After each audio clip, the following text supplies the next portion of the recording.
Hello friends, welcome to अगली beauty episode 19। Episode 18 तक की वीडियोस मैंने ऑलरेडी अपलोड कर दी हैं, जिसका लिंक आपको डिस्क्रिप्शन बॉक्स में मिल जाएगा।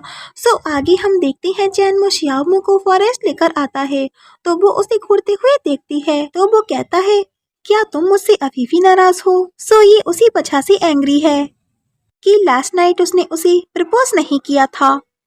वेल वो उससे पूछती है, तो मुझे यहाँ क्यों लाई हो? तो वो कहता है, वुड्स काटने के लिए। तो वो कहती है, पर मैं इसे क्यों काटूं? तो वो कहता है, मुझे तुम्हारी हेल्प चाहिए, बस तुम इसे काटो, ज़्यादा सवाल मत करो। तो वो एग्री हो जाती है। आगे चैनमो अपनी फिल्म कंपनी आता है जहां वो वर्क कर रहा था एंड कहता है वहां के डायरेक्टर ली से, मेरे पास आपके लिए एक अपॉर्चुनिटी है। शियाओमो की वुड्स कटिंग वीडियो दिखाता है जिसमें वो अकेले ही वुड्स काट रही होती है। डैन कहता है कि आपने कभी एक फीमेल स्टार को ऐसा करते हुए देखा है? आपने कभी ऐसा शो नहीं किया होगा जो उनकी कंट्री लाइफ पे बेस्ड हो। तो डायरेक्टर ली को उसका सजेशन काफी पसंद आता है कि मैं इसके बारे में सोचूंगा। इधर सॉन्गसी अपने हैंड में नोटिस करता है कि उसकी रिंग गायब है। तो उसका असिस्टेंट उससे कहता है शायद आप उसे वॉशरूम में भूल आए। तो वो उसे कार टर्न करके वापस चलने को बोलता है। आगे वो वापस आके ढूंढता है कि तभी डायरेक्टर जियांग आकर पूछते हैं, तुम क्या ढूंढ रहे हो? क्या इस रिंग को जो उनके पास होती है? देन वो उसे देखकर कहते हैं, तुम इतनी छोटी सी चीज के लिए वरीड हो रहे थे। तो वो उसे पहन के चला जाता है। आगे टेंशन सैड फेस के साथ घर आती है तो बनाना उससे पूछता है, क्या हुआ तुम्हें? तो वो उसी रिंग के बारे में सोचती है कि सॉन्ग से इतना वरीड था, शायद वो रिंग उसे किसी गर्ल ने दी थी। एंड बनाना से सैडली कहती है कि सॉन्ग सी किसी गर्ल से प्यार करता है एंड उसका दिल इसलिए टूटता है क्योंकि वो उसकी एक जीएफ फैन है। एंड चली जाती है। तो बनाना चैन मुझसे शियाओमो के बारे में पूछता है कि तुम दोनों का क्या चल रहा है। तो वो कहता है पता नहीं उसे क्या हो गया है, वो मुझसे बेवजह नाराज है। आगे वो शियाओमो को बताने आता है कि मैंने तुम्हारे लिए एक रियलिटी शो अरेंज किया है जो तुम्हारे बैकग्राउंड से रिलेटेड है, लेकिन डायरेक्टर ली मैंगोई को भी इनवाइट कर रहे हैं। तो वो उसे ओके बोल देती है। इधर डायरेक्टर जियांग ने मैंगोई को बुलाया होता है। वो आती है कि तभी उनकी नजर उसकी नेक में उसी रिंग पे जाती है जिसका पेयर सॉन्ग से ढूंढ रहा था एंड काफी ज्यादा शौक रह जाते हैं कि कहीं ये दोनों रिलेशनशिप में तो नहीं है। मैंगोई पूछती है, आपने मुझे यहाँ क्यों बुलाया? तो वो बताते हैं उन्हें फार हॉलीडे से कॉल आया था जो तुम्हारा और शियाओमो का शो करना चाहते हैं। तो वो उन्हें शियाओमो के साथ मना कर देती है। वो कहते हैं आई नो कि तुम उसे लाइक नहीं करती, लेकिन अगर शियाओमो ने अकेले किया तो उसे ज्यादा पॉपुलैरिटी मिलेगी। क्या तुम अपने करियर को लेकर सोच सकती हो? अगर तुमने ये अपॉर्चुनिटी मिस की तो तुम्हें आगे नहीं मिलेगी। तो मैंगोई उन्हें हाँ बोल देती है। आगे सॉन्ग सी मैंगोई के घर आता है तो वो उसे बताती है कि डायरेक्टर ने मेरा और शियाओमो का एक वैरायटी शो लिया है। तो वो भी उसके लिए हैप्पी होता है। वेल दोनों कुछ टाइम साथ स्पेंड करते हैं। आगे वो सब वहाँ शूटिंग के लिए पहुँच जाते हैं जो एक विलेज में शूट होने वाला है। तो पैंगफी मैंगोई को देखकर काफी घबरा जाता है एंड हाइड हो जाता है। तो शियाओमो पूछती है तुम्हें क्या हुआ? तो वो ये प्रिटेंड करता है कि उसकी शूज लेस खुल गई है। वेल पैंगफी मैंगोई से हाइड क्यों हो रहा है, सो इसकी स्टोरी आपको आगे पता चलेगी। देन आगे मैंगोई अपना लगेज लेकर नहीं जा पाती।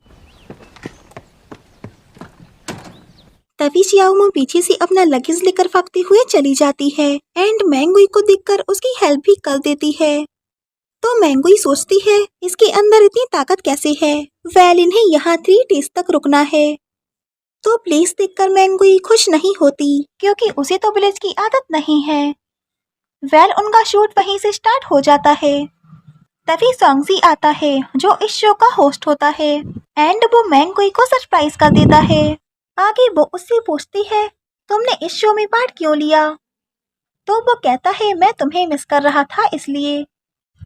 तो वो कहती है तुम यहाँ मेरे लिए आई हो? तो वो कहता है हाँ एंड तभी उन्हें लगता है कि कोई उनकी बातें सुन रहा है एंड देखते हैं तो वही दोनों होते हैं।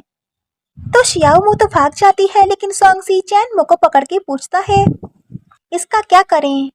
तो मैंगुई कहती है शियाओमू तो किसी से भी कुछ नहीं कहेगी एंड इसे किल कर दो, एंड चली जाती है। तो सोंगसी चैनमो से कहता है तुमने कुछ नहीं सुना और कुछ नहीं देखा। तो चैनमो कहता है तुम चाहती हो मैं सब कुछ भुला दूं। तो सोंगसी कहता है अगर तुमने किसी से भी कुछ कहा तो तुम दोनों भी साथ में मरोगी। चैनमो कहता है हम दोनों। तो सोंगसी कहता है तुम और शियाओमू भी तो कपल हो ना, एंड चला जाता है। तो चैनमो उसके पीछे जाकर पूछता है तुम्हें कैसे पता चला। तो सोंगसी कहता है मैं बचपन से ही स्मार्ट हूँ, एंड उससे कहता है तुम्हें शियाओमू को एक चांस देना चाहिए। तो चैनमो कहता है कुछ एडवाइस दो ना। तो वो कहता है अगर तुम शियाओमू को लाइक करते हो तो अपनी फीलिंग्स उससे जल्दी कन्फेस कर दो। आगे उनकी शूटिंग स्टार्ट होती है, जहां दोनों ने सेम यूनिफॉर्म पहनी होती है। आगे सोंगसी होस्ट होने के नाते चैनमो को जलाने के लिए शियाओमू के पास जाकर उसकी स्लीव्स ऊपर करने लगता है। तो शियाओमू भी उसे जलाती है एंड सोंगसी से वाटर मांगती है। तो वो लेने जा ही रहा होता है कि मैंगुई उससे बाउल मांगती है। तो वो उसे बाउल देने जा ही रहा होता है कि शियाओमू कहती है पहले मुझे वाटर लाकर दो। तो फिर वो उसकी साइड जा रहा होता है कि मैंगुई उसे फिर रोकती है कि मुझे बाउल दो, एंड शियाओमू उससे वाटर मांगती है, जहां वो दोनों से ही काफी परेशान हो जाता है। आगे मैंगुई के रूम में कॉकरोच आ जाता है, तो वो चिल्लाती है। तो सोंगसी उसकी आवाज सुनकर आता है एंड उसे भगाने के लिए अंदर जाता है, लेकिन वो भी डर कर बाहर आ जाता है।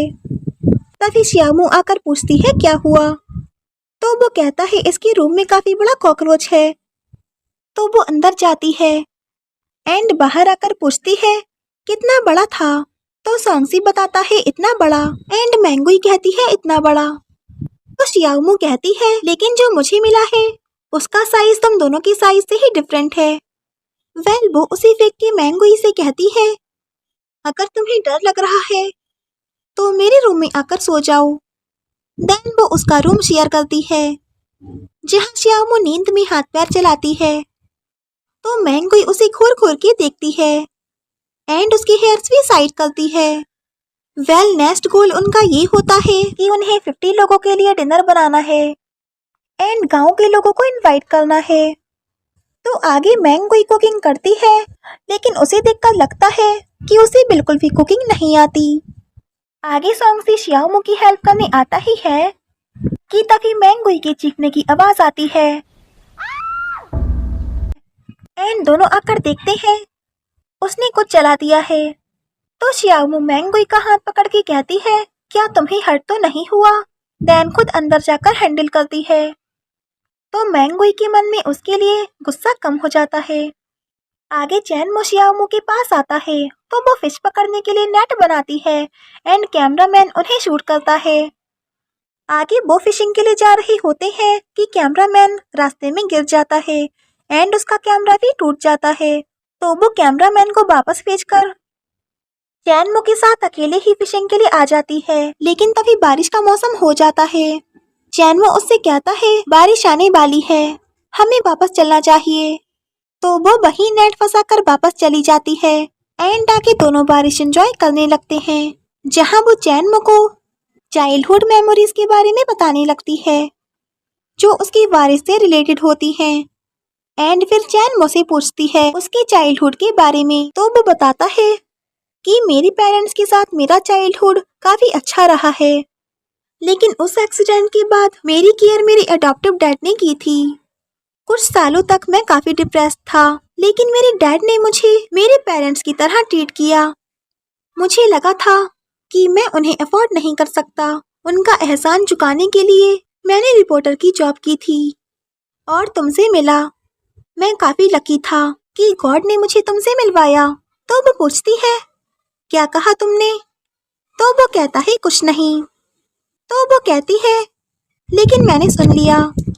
तो वो कहता है फिर मुझसे क्यों पूछ रही हो। तो वो कहती है क्योंकि मैं दोबारा सुनना चाहती हूँ। तो वो कहता है अगर तुम दोबारा सुनना चाहती हो तो तुम्हें मुझे थोड़ा टाइम देना होगा। मुझे तुम्हारे लिए ग्लास में हाइड करके रिंग प्रिपेयर करनी है, फ्लावर्स प्रिपेयर करने हैं एंड फायर बक्स प्रिपेयर करने हैं।